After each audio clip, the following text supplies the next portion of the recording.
G'day, Bomber fans. It begins. On the weekend, we have more footy to talk about because the AFLW starts. By the time this video is out, the league would have actually already begun with a Thursday night game, but we don't care about those two teams playing on Thursday night. We care about the Bombers, who will be pushing for finals again in 2025. Big year coming up. Lots to talk about. You got new talent.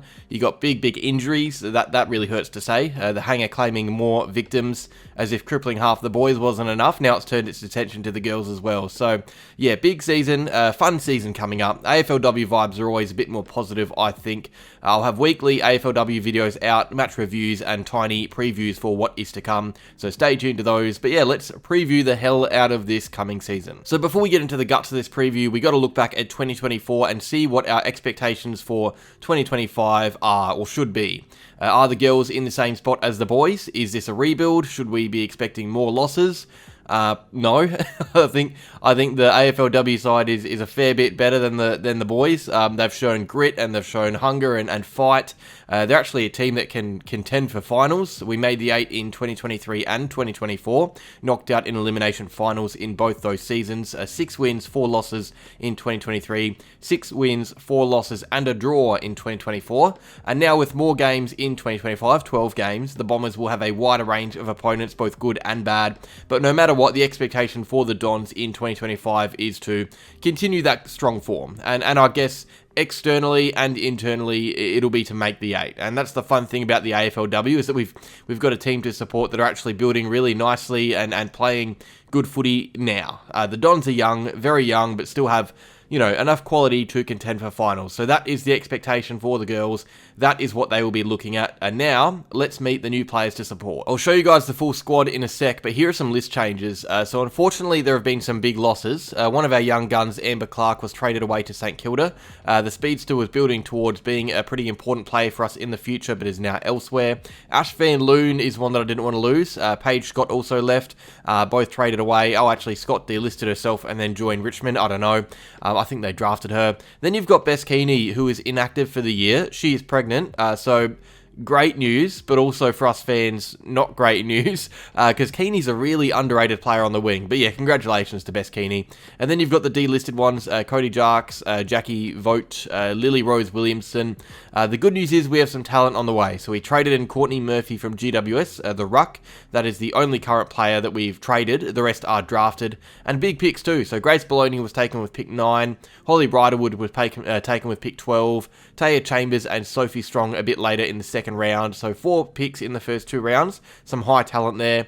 Grace Brooker from the rookie list, and then you've got the replacement players in Jess Verbruge. She comes into the team with Maggie McLaughlin and Amelie Gladman as well. So lots of changes, mostly kids coming into the team. Then you've got replacement players, and you've also got some going out, kind of similar to the AFL, I guess. I think, you know, attacking the draft. Overall, quality-wise, it's hard to say we haven't lost a bit. I think you've gained a bit for the future. I can see those draftees being a lot better than what we had last year, for example, in a few years. But for the now, you know, you've lost a bit, but you do have good places in there for the future. So with those changes, here is our squad. I won't go through every name. I'm just going to go through the vibe a little bit. So down back, you've got a pretty good combination of class with ball in hand and some real rock-solid defending. Georgia Clark and Brooke Brown should lock down on their opponents, while Maddie Gay, our best and fairest winner, is just a gem with the footy. I absolutely love her. The issue is she is injured, so she'll miss a fair bit of footy this year, which puts all the experience on, or I guess all the importance on young Amy Gaylor, who, to be fair, is showing plenty of promise this year. I think she's going to be a great player, but yeah, a lot of pressure there. There are some solid enough role players in Van der Heuvel and Morecambe, but yeah, big injury. Oh, actually, Brooke Brown is also injured. I forgot to say that. Yeah, not going to lie, I don't know how this backline will go without Gay and Brown. They're two very important players to the line, so that's a big watch for me. Up in the midfield, it's very strong and growing. The starting 4 is Maddie Prespakis, who is an absolute star. Georgia Nanscorn, who is a great second in command. You've got Steph Kane, the co-captain, and the ruck, Steph Wales, who is returning from an ACL injury. You've got the outside players, Brooke Walker, Bess Keeney, who won't play this year. Congratulations again. Amelia Radford, who also won't play, ACL. The injuries are transferring. You got Courtney Murphy, who's the backup ruck, and then the next couple. These are really important players for our future, and they're going to play early too, which is great. So you've got Grace Bologna and Holly Riderwood, high draft draft picks. I think we just got to keep putting time into that midfield, because the midfield is the most important zone in the AFLW. Winning territory is crucial, so we got to be getting minutes into them. I mean, yeah, look, it's not a bad zone. You got a solid enough foundation with promise for the future and some versatility too. Walker can play down back. Radford can swing around. Not that it really matters because of her injury, but no, I do like this zone. And the forward line, Bonnie Too Good. She is the Matthew Lloyd of the Essendon AFL team. She is an absolute gem of a player. It really carries the line, and after her there isn't too much goal scoring. Georgia G's a great high half forward. Sophie Alexander plays a role really well. Gamble, Bannister, you've got, Grace Brooker as well, and Emily Gladman, Goff. Yeah, I mean, so much of this team kind of revolves around that first name there though. Bonnie Too Good is... Yeah, I mean, she was injured last year, and we really struggled without her. If she is fully fit, kicking snags, we could be a pretty dangerous side. But overall, look, it is a weaker list than it was last year, both with players exiting the club and also just on the inactive list and injured. But those young draftees, the high picks all coming together, that is exciting. I'm keen to see how they go and what impact they can have. And also, all three debutants named for Saturday's games. You've got Grace Baloney, Holly Riderwood, and Taya Chambers. So they're all going to make their Essendon debuts this weekend, so congratulations to them. Alrighty, so speaking of our game this weekend, who is it against? Who are we playing this year? On screen are the fixtures for the season, not the dates and times. I can't be stuffed doing that. Just the rounds and opponents. So we start off this week, GWS away from home, and this is a big game, guys. So it doesn't seem like a big game, because the Giants are predicted to be pretty low down the ladder this year.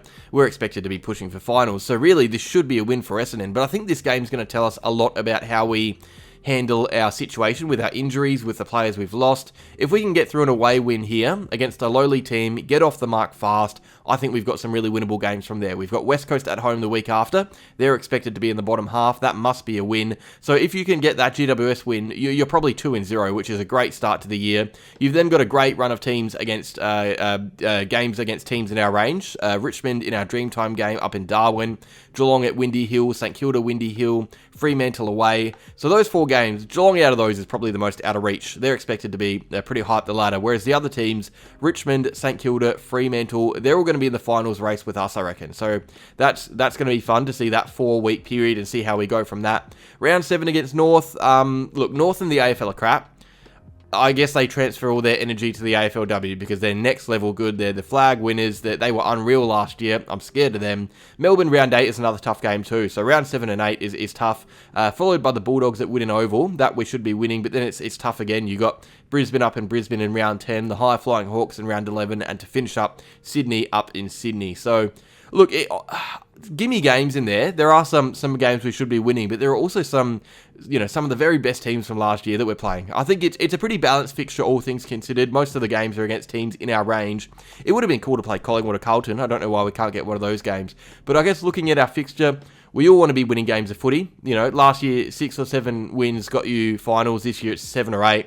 And I think there are already a few games there that I think we lose, I think we lose the North. I wouldn't be tipping us against Brisbane or Geelong or Melbourne. It probably means that we have to be getting some upset wins against, maybe the Hawks, maybe Melbourne, maybe Freo, and then banking the rest of the games that we should be winning as well. Because in this competition, you cannot be dropping any games if you want to play finals. I think when you play a 12-game competition, every game is so important. It's why this week's game is so important. If we get off the mark with a loss against the Giants, I mean, that's not good. So with that being said, where should we expect to see Essendon finish this year? And also, to spice it up a bit, I'm also going to predict our best and fairest winner and leading goal scorer. So we're going to start with the player-based predictions. You'd be brave to tip anyone other than Bonnie Too Good to be our leading goal scorer. She is a genuine star of the comp, one of the few that we have in the team, really, goal kickers. If she is fit, she's leading our goal scorer. The best and fairest now, I'm going to go with Maddie Prespakis. Last year it was Maddie Gay, the year before Bonnie Too Good. This year I'm tipping Maddie P. I just think with some tough games against tough opponents, the midfield will be so important. It'll be focused on. The contest will be a huge part of our season, and she is as good as anyone in the comp at the contest. She is an unreal midfielder with her toughness and appetite for the ball and the body. Love the way she goes about it. And finally, the one we all want to hear about, the ladder prediction. Do I think the Bombers play finals for the 3rd year in a row? Look, it's line ball. I'm going to say with our injuries, with some of our more important players out for, maybe the season, and with our list kind of going towards youth a bit more in the off-season, so that depth being younger, I think there's a chance for clubs to leapfrog us a bit. I think we finish just outside the 8. 9th is my prediction. Hopefully I'm wrong. Hopefully we can play finals again. But yeah, I just think in a longer season with less numbers available, it is going to be tough for the girls to maintain form. But that is that. That is my AFLW preview.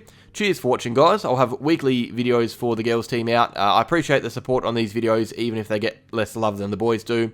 But yeah, I think we should be as keen for this season, if not more, given that the Bombers, the men are in the bottom 4. So yeah, that is that. Cheers for watching, Bomber fans. Like if you enjoyed, subscribe if you're new, and as always, go Bombers.